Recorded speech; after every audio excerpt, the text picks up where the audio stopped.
I'm Zuleika. Just I'm Miranda. And Jessica and Caitlin. Milo me. So today we will be presenting about the Polish.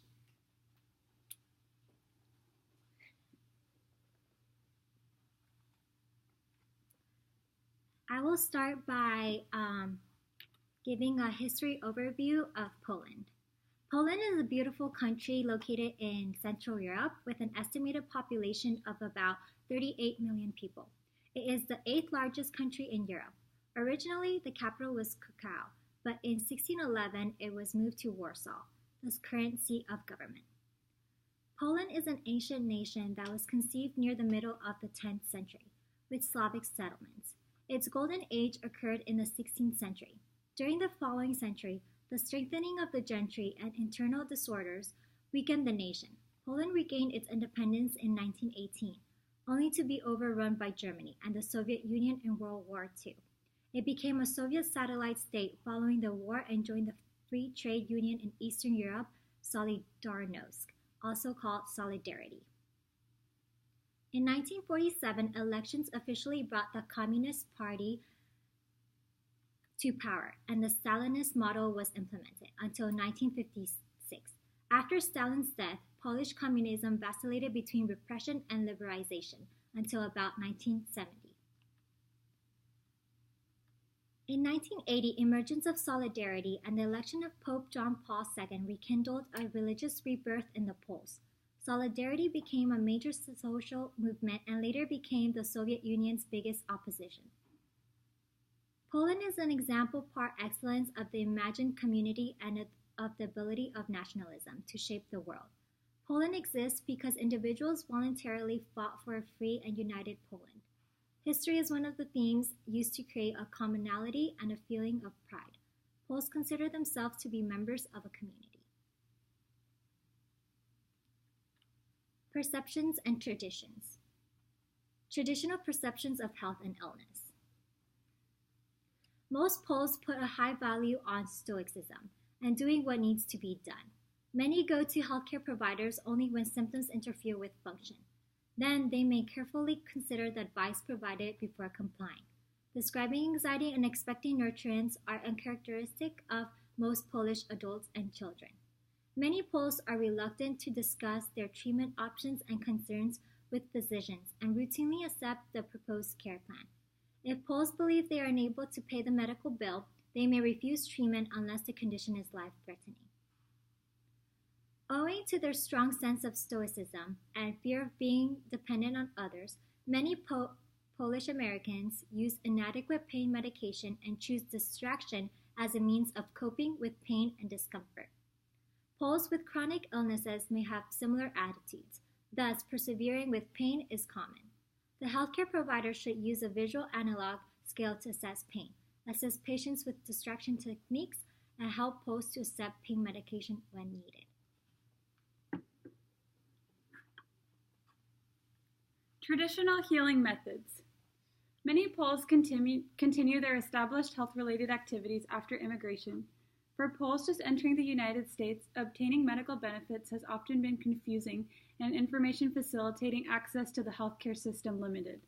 This frequently resulted in Polish people treating themselves, delivering babies at home using a lay midwife, taking folk medications and herbal remedies, and even setting their own broken bones when necessary. In addition, Polish Americans may use certain remedies to cure an illness, such as tea with honey, as you can see, and spirits to sweat out a cold. Herbs and rubbing compounds may also be used for problems associated with aches, pains, and inflammation from overworked joints and muscles.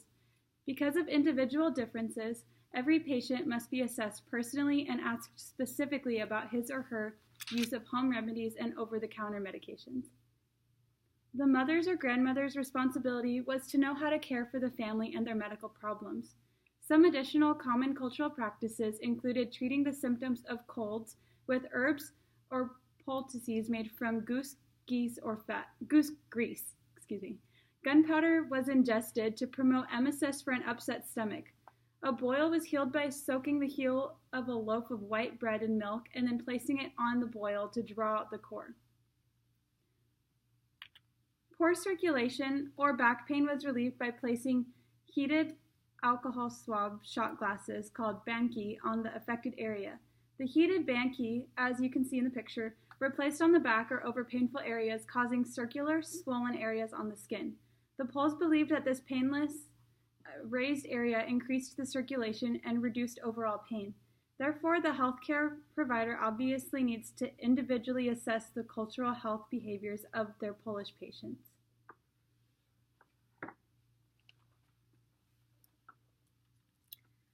Okay, so the healthcare for Poland.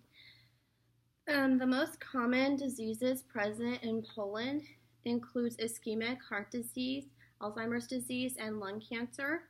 And approximately half of deaths in Poland result from ischemic heart disease. They don't really partake in risk reducing behaviors, and this can be seen with the amount of people that smoke in Poland, which is approximately 23.8% in adults. And they don't really seek medical care early on and are known to go to the hospital once their side effects are really severe. This is why a lot of the conditions are so serious when they are diagnosed.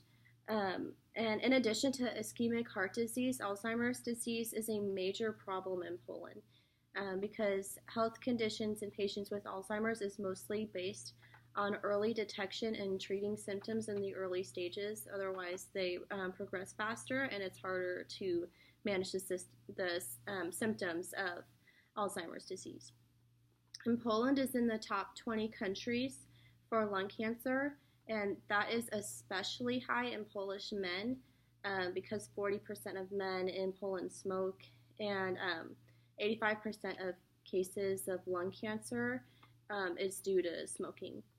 And so interacting this particular cultural group with interactions with care providers, they're very reluctant to make decisions on healthcare, and they like to weigh the pros and cons before coming to a final decision. And they often just take the proposed care plan instead of like individualizing it. They're very stoic, and they also rely a lot on home remedies. So we're going to do a little skit.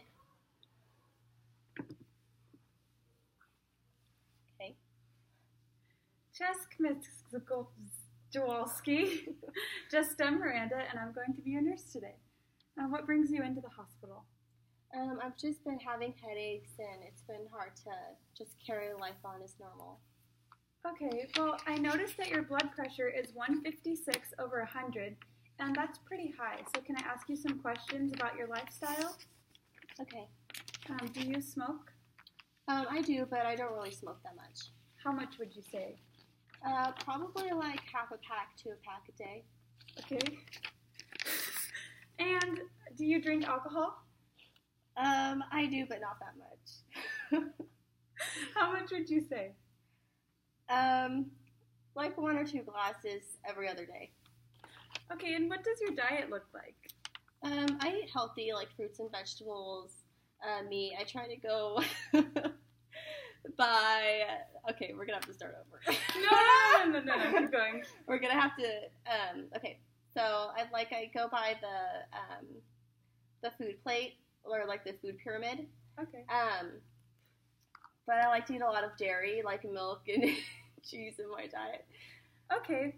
Well, the doctor has recommended some medication to lower your blood pressure since it is high. Okay. I don't really want to do that because I don't think I'm going to be able to afford it. Okay. Well, let's keep talking so that we can see what your options might be. Okay.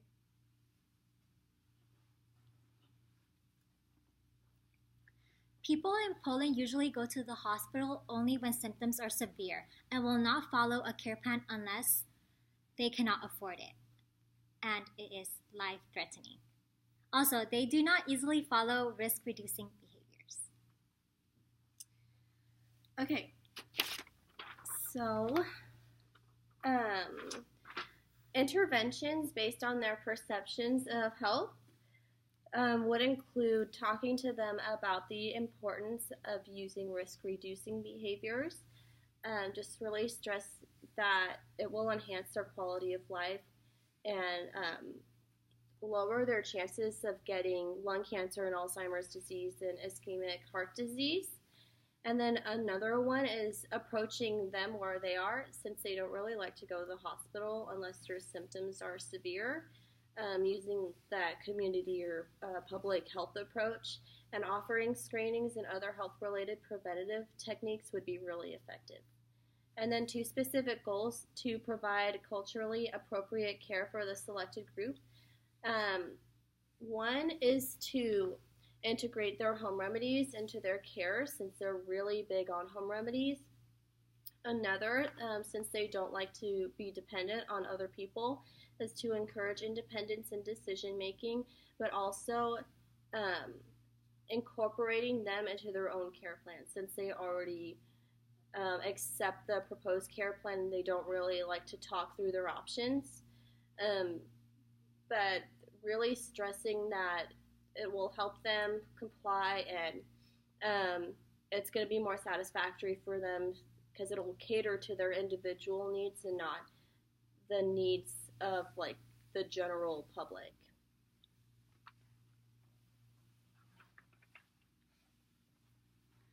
So 90% of the country of Poland is Catholic, and so this worldview that would be of their country would be the Christian theistic worldview, which is very similar to the biblical worldview because they believe in serving one God, and they believe that the world has been given to us by the Church of Jesus Christ and it has been revealed to us.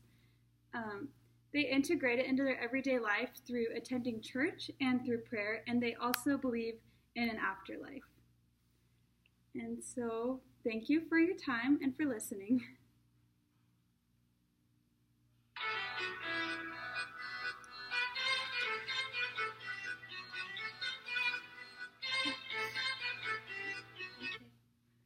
Do widzenia!